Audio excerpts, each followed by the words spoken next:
وَعَلَى قَصْدُ السَّبِيلِ وَمِنْهَا جَائِرٌ، اور اللہ نے اپنے ذمہ کرم پر لے لیا ہے سیدھے راستے اور ان میں سے بعض ٹیڑے ہونے والے، یعنی اللہ تبارک۔ اب اس کے دو مقاصد ہو سکتے ہیں کہ روحانی اعتبار سے دیکھیں تو ایک صراط مستقیم ہوتا ہے، اللہ نے صراط مستقیم بھی پیدا کیا ہے، اور اللہ نے ایک ٹیڑھا راستہ بھی پیدا کیا ہے جو شیطان کا راستہ ہے، جو نفس کا راستہ ہے، جو دنیا کا راستہ ہے، جو جہنم کا راستہ ہے۔ سیدھا راستے کی توفیق اللہ تعالیٰ اپنے کرم سے عطا فرماتا ہے، اور ٹیڑھے راستے کو بھی آسان کر دیتا ہے اپنے عدل سے جس کے لیے چاہے۔ تو اللہ تعالیٰ فرماتا ہے دونوں قسم کے راستے اللہ نے پیدا کیے، یہ روحانی اعتبار سے۔ اور اگر ظاہری اعتبار سے دیکھیں، بعض راستے بالکل سیدھے ہوتے ہیں، آپ دیکھیں بالکل سیدھے، سپر ہائی وے کراچی سے حیدرآباد بالکل سیدھی ہے، اور بعض راستے بڑے ٹیڑھے ہوتے ہیں۔ پہاڑی علاقوں میں چلے جائیں، یہ ہمارے القمود صاحب بتائیں گے، یوں یوں یوں یوں، یعنی دور سے دیکھیں تو راستے نظر نہ آئے، چلیں گے تو پھر آگے جا کے ظاہر ہوگا اچھا یہ پہاڑ کے اندر سے نکل رہا ہے، ایسے راستے بھی اللہ نے پیدا فرمائے۔ تو پہلے کے اعتبار سے آپ اور مجھے یہ غور کرنا چاہیے، دوسرے کے اعتبار سے تو چلے ایسا کوئی مسئلہ نہیں ہے، وہ صرف اللہ کے کمال قدرت پر دال ہے، لیکن پہلے میں ہمیں تفکر کی ضرورت۔ اللہ نے دو راستے پیدا فرمائے، ایک سیدھا راستہ، ایک ٹیڑھا راستہ۔ آپ اور میں نے کون سا راستہ اختیار کیا؟ بعض تو ہیں جو صرف ٹیڑھے راستے پر ہیں، کافر، مرتد، سب ٹیڑھے راستے پر، بعض بالکل سیدھے راستے پر ہیں جیسے انبیاء علیہ السلام، صحابہ کرام، اولیاء اعظام، یا بالکل نیک پرہیزگار متقی مسلمان۔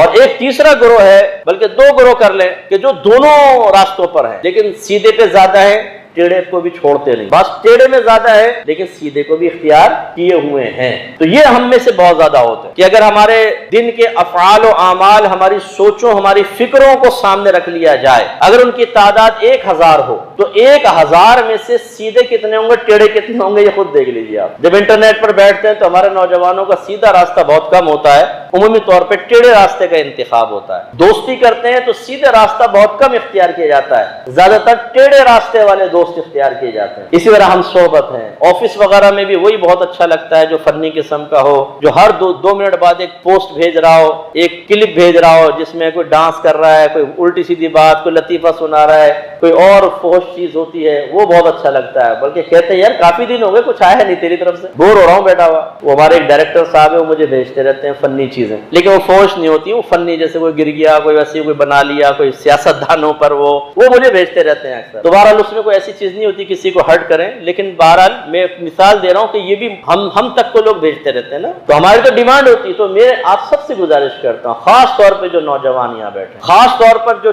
چھوٹی عمر کے بچے بیٹھے جنہوں نے آگے کا راستہ طے کرنا ہے، ہمیشہ دو راستے آپ کے سامنے آئیں گے، ایک سیدھا راستہ آئے گا اور ایک ٹیڑھا راستہ آئے گا، منتخب آپ نے کرنا ہے۔ اور لازم سی بات ہے کہ ان دونوں راستوں کی شناخت اور پہچان اور معرفت آپ کو حاصل ہوگی، تبھی آپ فرق کر سکتے ہیں نا۔ تو بعض اوقات ہمیں جب علم نہیں ہوتا، ہم اچھی صحبت میں نہیں رہتے، ہمارے گھر میں تربیت کا فقدان ہوتا ہے، اسکول، کالج، یونیورسٹی کے اندر ہماری تربیت نہیں کی جا رہی ہوتی، تو ہم یہ بھی تمیز نہیں کر سکتے کہ سیدھا راستہ کون سا ہے، ٹیڑھا راستہ کون سا ہے۔ بعض نوجوان چوریاں کرتے ہیں، پھل چورا لیے، کسی کے ریڑھی سے کیلا اٹھا لیا، کہتے ہیں ہم تو یار بس تفریح کر رہے ہیں، وہ اس ٹیڑھے راستے کو تفریح کا راستہ قرار دیتے ہیں۔ یہ نہیں، بعض کہتے ہیں مفتی صاحب دنیاوی ترقی، مجھے تو خیر کم ہی کہتے ہیں لیکن پبلک کو کہتے ہیں دنیاوی ترقی آج حرام کے بغیر نہیں ہو سکتی۔ بھائی ضرورتیں بہت بڑھ گئی ہیں، ان کو کیسے پورا کریں حلال سے؟ انہوں نے بھی ایک ٹیڑھا راستہ اختیار کیا، اور اس کے لیے بوگس دلیل یہ ہے کہ جی اس کے بغیر گزارا نہیں۔ اب یہ اس کا مطلب انہیں پوری شناخت اور پہچان نہیں ہے نا۔ اس لیے میں آپ سب سے گزارش کرتا ہوں، ہمارے بعض بیانات آپ کے لیے باعث تکلیف ہوتے ہیں، میں جانتا ہوں، آپ اس پہ باہر نکل کے ہو سکتا ہے کہ کمنٹس پہ پاس کرتے ہو کہ یار یہ کیا اتنی سختی کوئی ہوتی ہے یہ وغیرہ،